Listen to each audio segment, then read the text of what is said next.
नमस्कार दोस्तों, देश और दुनिया में आपने प्लेन हाईजैक के बहुत से किस्से और कहानियाँ सुने होंगे। उनमें अधिकतर मामलों में इन्हें आतंकवादियों ने अंजाम दिया था और उसके पीछे इनका मकसद अपने दुर्दांत आतंकवादी साथियों को जेल से रिहा करवाने का या दहशत फैलाने का था। लेकिन आज की जो ये सच्ची घटना मैं आपको सुना रहा हूँ वो ऐसी नहीं है जिसे किसी आतंकवादी संगठन ने अंजाम दिया हो, बल्कि इस घटना को हमारी देश की सबसे बड़ी और पुरानी पॉलिटिकल पार्टी कांग्रेस के दो नेताओं ने 80 के दशक में अंजाम दिया था। मकसद तो उनका भी किसी को जेल से रिहा करवाने का था, लेकिन वो आतंकवादी नहीं था। वो थी देश की पूर्व मुख्यमंत्री और कांग्रेस की सर्वे सर्वा इंदिरा गांधी, जो उन दिनों तिहाड़ जेल में बंद थी। आइए जानते हैं कि ये पूरी कहानी है क्या। This is your captain speaking. I regret to inform you कि ये प्लेन हाईजैक हो चुका है। बात साल 1978 की है। देश में इमरजेंसी और इंदिरा गांधी का मनमाना राज खत्म हो चुका था। पहली बार आज़ाद भारत में गैर कांग्रेसी सरकार बनी थी। प्रधानमंत्री बने जनता पार्टी के मोरारजी देसाई, गृह मंत्री थे चौधरी चरण सिंह। देश की जनता इंदिरा गांधी के खिलाफ वोट कर अपना गुस्सा जता चुकी थी। वहीं आपातकाल के दौरान जेल गए सभी नेता भी इंदिरा गांधी को सबक सिखाना चाहते थे। जब वे जनता पार्टी की अगुवाई में सत्ता में आए तो उन्हें इंदिरा गांधी को सबक सिखाने का एक मौका मिला। चौधरी चरण सिंह के आदेश पर इंदिरा गांधी को अक्टूबर 1977 में अरेस्ट कर तिहाड़ जेल भेज दिया गया। इंदिरा गांधी के जेल जाते ही कांग्रेस के नेता परेशान होने लगे। ऐसे में दो कांग्रेसी युवा कार्यकर्ताओं ने इंदिरा गांधी को छुड़ाने के लिए प्लेन हाईजैक करने का प्लान बनाया। 20 दिसंबर का दिन था। इंडियन एयरलाइंस की फ़्लाइट संख्या 410 कलकत्ता से लखनऊ होते हुए दिल्ली आ रही थी। शाम करीब 5:45 बजे विमान ने लखनऊ से उड़ान भरी। इंदिरा गांधी के शासन में मंत्री रह चुके AK सैन और धर्मवीर सिन्हा इस बोइंग 737 विमान में कुल 126 यात्रियों के साथ सवार थे। अभी विमान दिल्ली के आसमान में था और अगले 15 मिनट में वो दिल्ली के पालम एयरपोर्ट पर लैंड होने वाला था।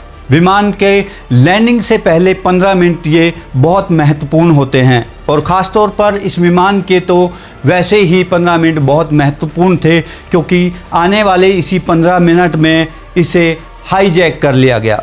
इससे पहले कि विमान पालम एयरपोर्ट पर लैंड होता, अपनी सीट से दो युवा उठे और सभी को चकमा देते हुए सीधे कॉकपिट में घुस गए। कॉकपिट में बैठे 6 फीट के हट्टे कट्टे कैप्टन बट्टीवाला के सर पर बंदूक तान दी।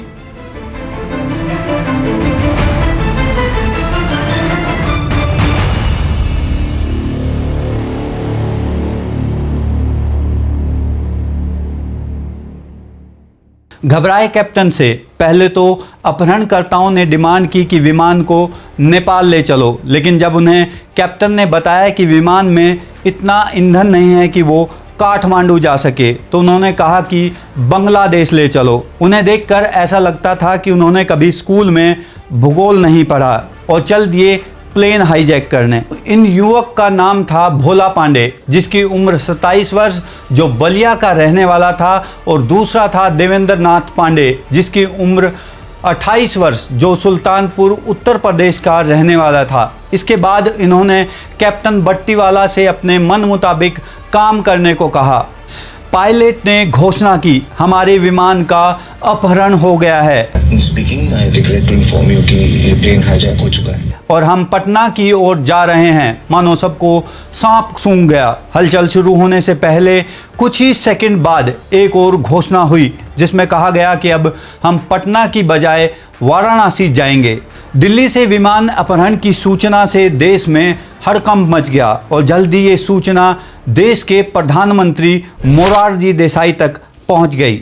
अपहरणकर्ता देवेंद्र पांडे केबिन से बाहर पैसेंजर के सामने आया और कहा कि हम यूथ इंदिरा कांग्रेस के मेंबर हैं। इंदिरा गांधी को गिरफ्तार करके जनता पार्टी ने बदला लेने की कोशिश की है। हम गांधीवादी हैं, अहिंसा के रास्ते पर चलने वाले। हम पैसेंजर को बिल्कुल नुकसान नहीं पहुंचाएंगे, बस हमारी मांगे पूरी होनी चाहिए। इंदिरा गांधी जिंदाबाद, जिंदाबाद, जिंदाबाद।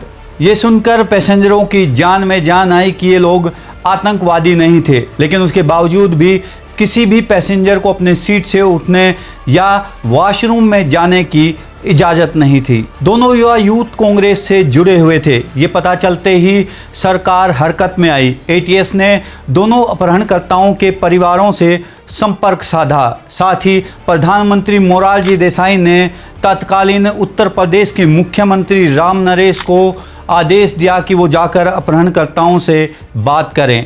कुछ देर बाद विमान वाराणसी एयरपोर्ट पर लैंड हुआ। उत्तर प्रदेश के मुख्यमंत्री ने सीधा अपहरणकर्ताओं से संपर्क साधा। दोनों अपहरणकर्ताओं ने मुख्यमंत्री के सामने अपनी 3 शर्तें रखी। मुख्यमंत्री और भारत सरकार अपहरणकर्ताओं की इन 3 शर्तों को सुनकर हैरान हो गई। मुख्यमंत्री राम नरेश यादव से बातचीत में इन दोनों ने यात्रियों को छोड़ने के लिए 3 शर्तें रखी। पहली शर्त थी कि इंदिरा गांधी को रिहा किया जाए। दूसरी शर्त के मुताबिक इंदिरा गांधी और संजय गांधी के खिलाफ लगे सारे आरोप खत्म किए जाएं।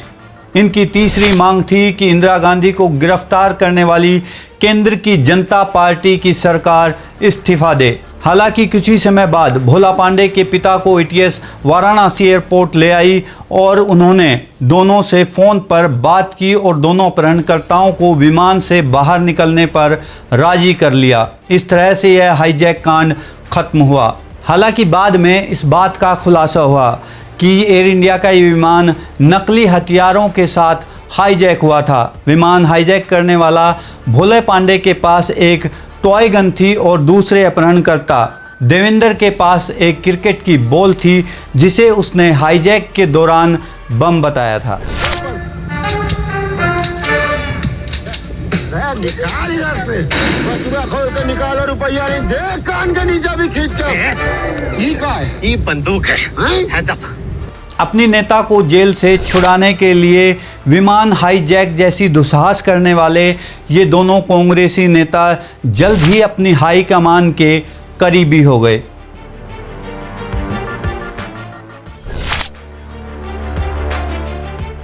इस मामले में दर्ज केस में देवेंद्र पांडे और भोला पांडे 10 माह लखनऊ की जेल में रहे। इनाम स्वरूप इंदिरा गांधी ने दोनों को 1980 के विधानसभा चुनाव में अपना उम्मीदवार बनाया। बाद में कांग्रेस की सरकार आने पर तत्कालीन प्रधानमंत्री इंदिरा गांधी के निर्देश पर सरकार ने विमान अपहरण जैसा मुकदमा अपने आदमियों से वापस ले लिया। इसके बाद देवेंद्र नाथ पांडे को उत्तर प्रदेश कांग्रेस कमेटी में महासचिव का पद दिया। बलिया के रहने वाले भोलानाथ पांडे को यूथ कांग्रेस में महासचिव और कांग्रेस पार्टी में सचिव बनाया गया। दोनों अपराधी 2-2 बार विधायक भी रहे। आपको विमान अपहरण की ये कहानी कैसी लगी मुझे कमेंट करके ज़रूर बताइएगा और मेरे अगले एपिसोड तक के लिए जय हिंद, जय भारत।